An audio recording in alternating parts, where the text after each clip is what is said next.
Hi submarine friends, welcome back to watching me work on my diesel electric submarine. So today's project is to install the bilge pump. So I'm actually going to have two bilge pumps. So this is a 1100 gallon per hour, so they claim, bilge pump, and it sits right here, right behind where the passenger sits. So there's actually going to be a floor in here, and that pump will only protrude through that floor maybe half an inch, so that's okay. And it's right at the back, so it won't bother anybody being there. So I said I want two pumps, and that's because I like everything to be redundant. So what I'm going to do, I have a second pump. It's not 1100 gallons, but it's the small size smaller. So I'm going to put that in the back, and I'm going to run a line all the way to the front, and then the 1 inch line that goes from this pump on the floor comes up the wall here and up into this valve. And so this is above the water line, so it'll just drain right out onto the deck. I think that's the best way to do it. So what I'll do is I'll just get two of those plastic check valves, so that if I turn on one pump, it doesn't just send it back to the other pump. So two check valves, and Bob's your uncle. I think that'll work just nicely. So what I've already done is I've installed this valve, get it wired up. So let's see. That goes like, no, I don't think it goes like that. I think it goes like, there we go. So this location is actually good because, for one, it's easy to access from the pilot's seat. Just drop down and reach ahead and turn it on. And because the steering mechanism is right here, right? So this guy here, this valve is actually not as low as this. So if you're crawling up here, you're already avoiding this. So this handle, I can see I should rotate that valve just a bit so that it's level. There we go. So that'll be good.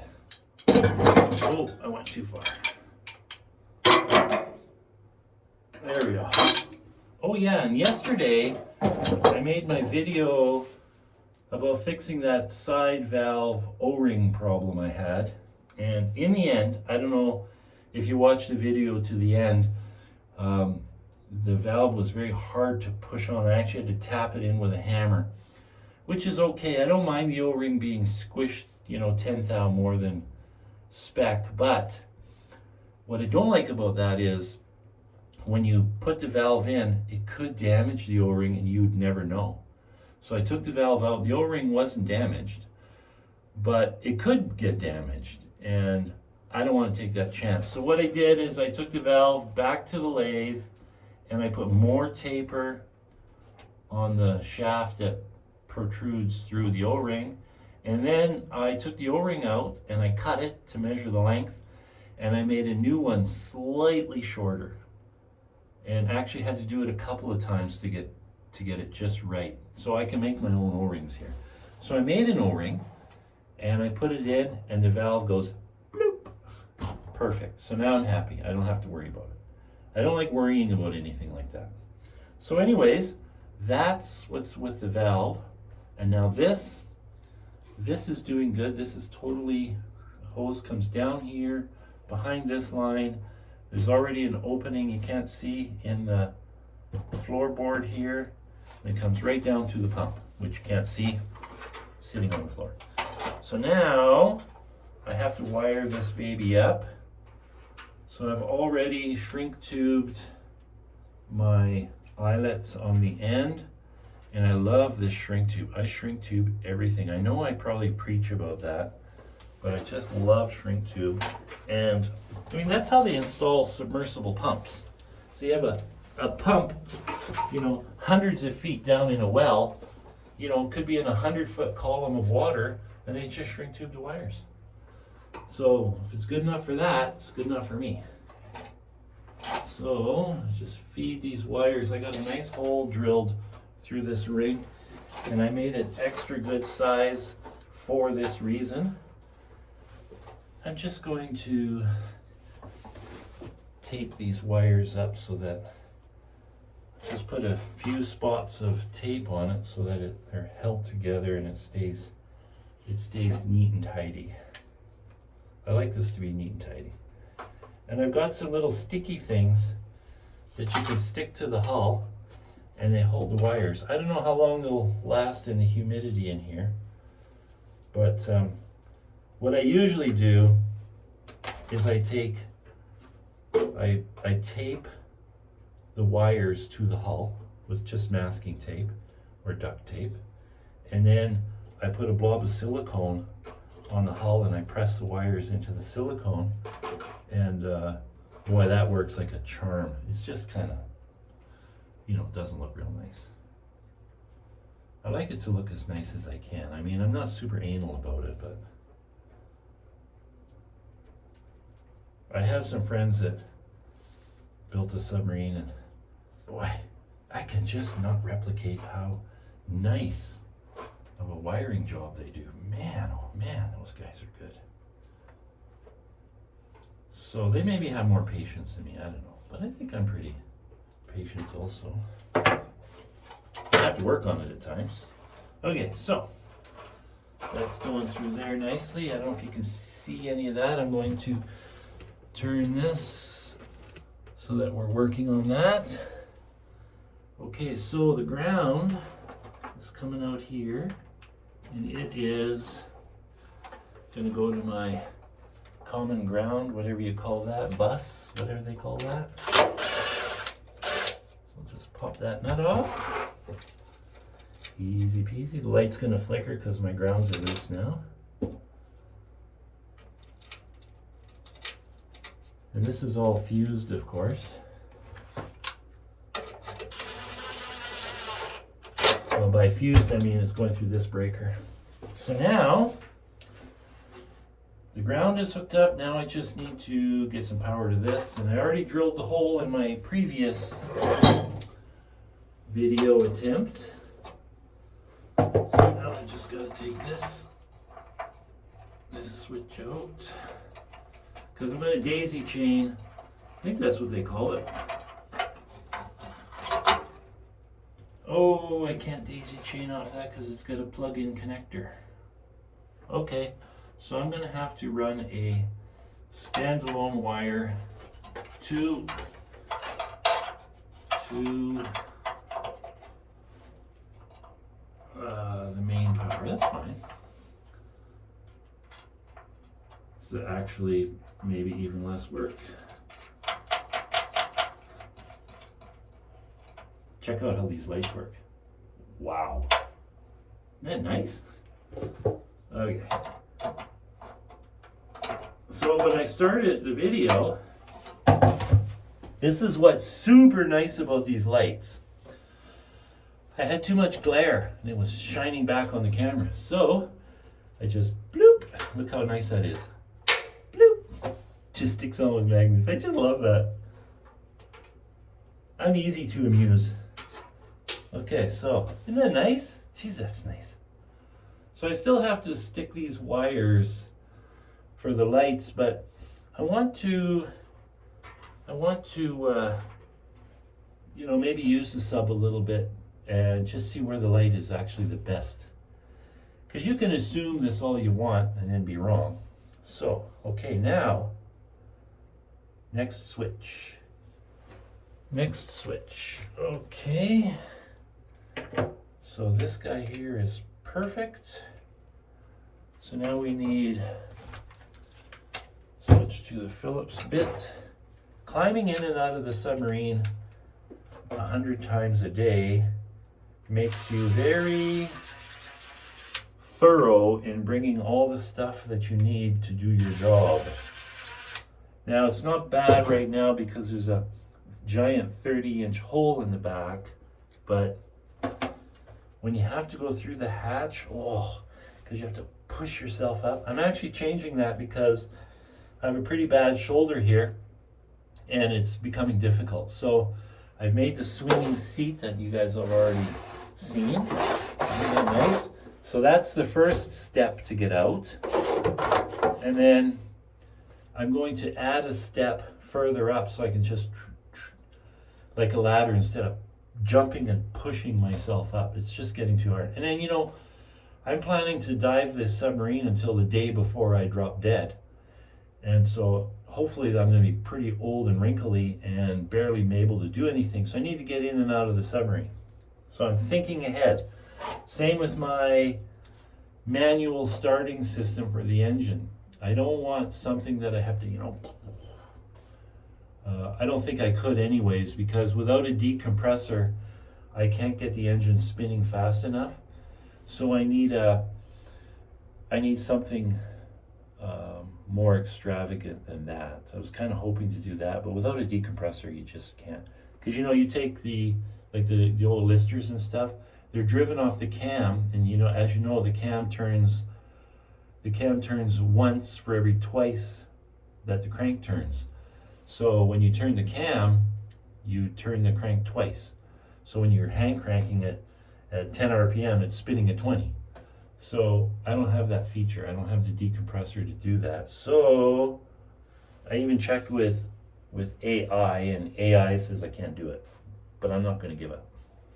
It won't be hand, but it'll be something. I mean, I can carry a spare starter and swap it out, but I would have to take the exhaust manifold off, which is not a terrible job. I mean, if it was really wavy and bouncy, I could just submerge where it's nice and calm, and then swap the starter out and then come back up, providing I have, you know, the air and the power and everything I need, because you can't dive without all that stuff in reserve. Anyways, let's build the wire for the okay, so luckily I have some wire here. It's gonna have to be blue, but I'm not prejudiced. So I'll just put an eyelet on here. I forgot my wire strippers, but I can use, my cutters are working fine. So I need, I guess, 2 eyelets. Excuse me. And I take the plastic part off. I don't want nothing to do with that plastic part. And we need the shrink tube. The nice thing about having a big roll of shrink tube is you're not afraid to be generous, because you know you're not going to run out. I hate it when I have to do things and I'm always worried about running out of the stuff that I need. So like when I go to the hydraulic shop or something like that to get fittings, I always buy extra. So I have a pretty good selection of hydraulic bits and pieces and plumbing bits and pieces, and because I buy extras. Because I'm kind of impulsive too. Like I get up in the morning and I decide what project I'm working on, and hopefully I have the parts. Also, I order my parts way ahead too. I do think ahead. Okay, so I really should get myself a lighter, and I never think of it, but my house is heated with a wood stove, so I have lots of boxes of matches, or wooden matches. Okay.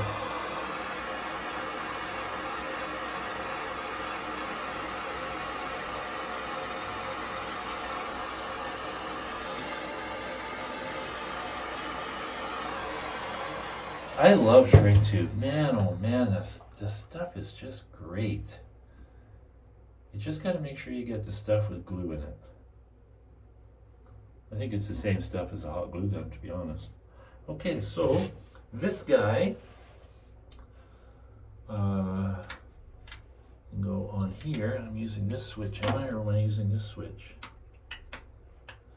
This one looks newer. I'm going to go with the newer looking switch. So this will be the power supply side. Nice thing about a submarine, when you drop a screw, it's easy to find. Not like when you're working on your classic out in the gravel driveway and you drop that jet out of the carburetor. I'm sure some of you have been there. Okay. So, and then this one here goes on here.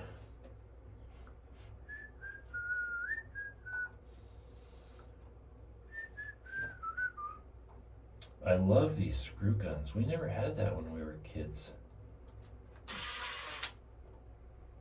No internet, no cell phones.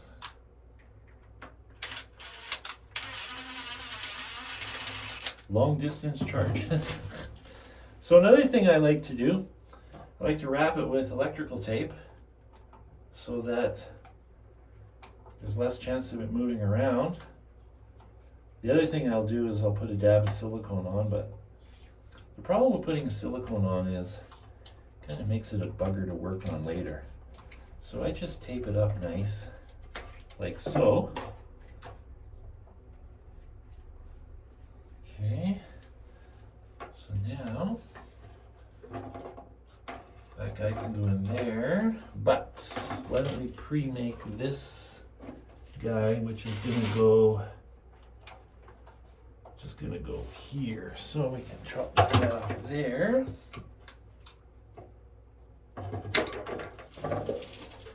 And luckily, I was thinking ahead, and I brought a bigger eyelet for going onto the breaker.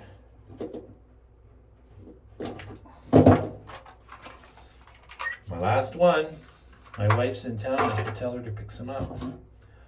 She's so good. She's fantastic. Always gets me stuff. Never complains. Okay, so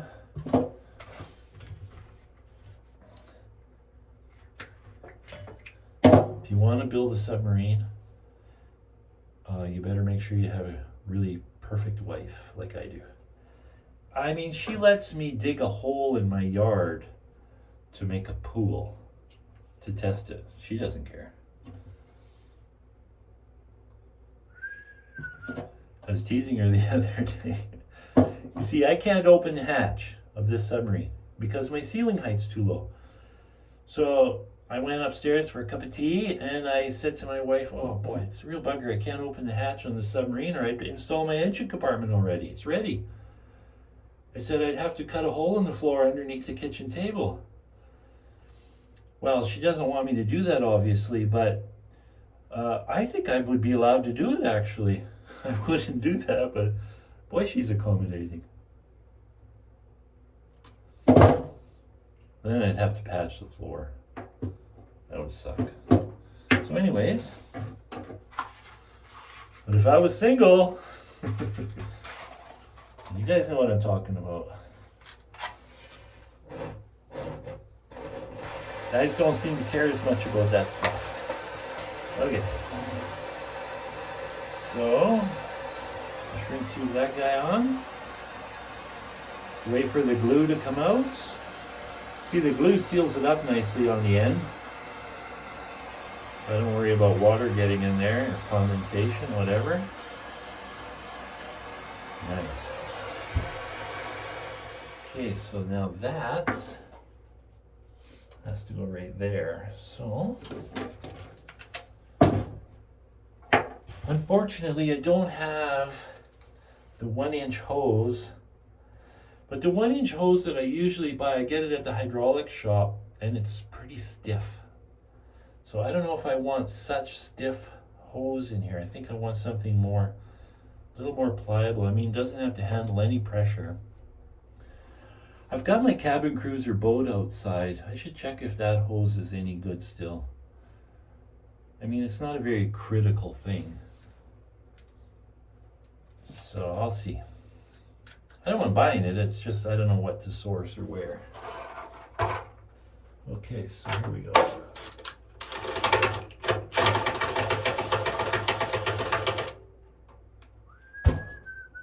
Socket, oops. Bear with me. Bear with me, gotta do this by braille. Oh, hold on. I didn't even think of that. Okay.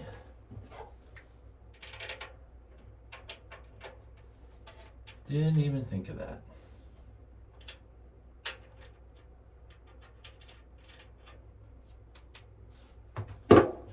Okay. Socket won't fit in there, I'll have to tighten it with this gigantic, ginormous wrench.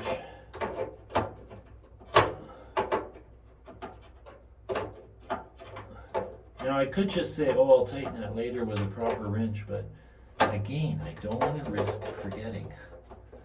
So I'm going to just struggle through with it. There we go, I think it's tight. That could use another something. Okay, so now this can poke up through here and it fits even.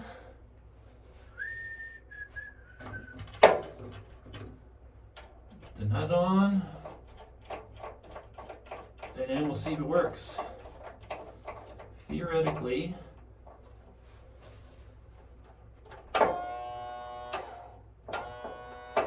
well, I mean, come on, it's not rocket science. Okay.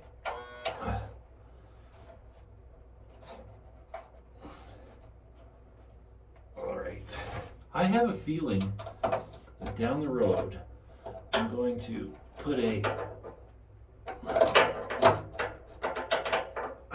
watertight enclosure here for these switches, because it seems to be growing in number of switches. But that's an easy project on a lazy weekend. So these wires need to be tucked up in there, and I didn't bring any zip ties because I don't like that big mess of wires showing. So I'll have to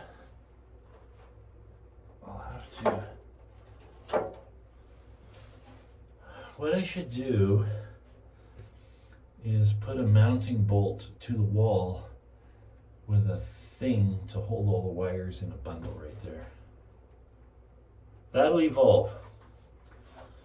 Well, that worked out really well. That was easy peasy. Too bad I don't have the hose and the check valves. I do need to run power now back to, so here's the question. So this switch works that way or that way. I could hook the back to the same switch, the back pump. But then, what if you got a lot of water and you want to really get rid of it? You probably don't want either or, you probably want both. So I better add a switch. So you know what I'm going to do? Since I'm here,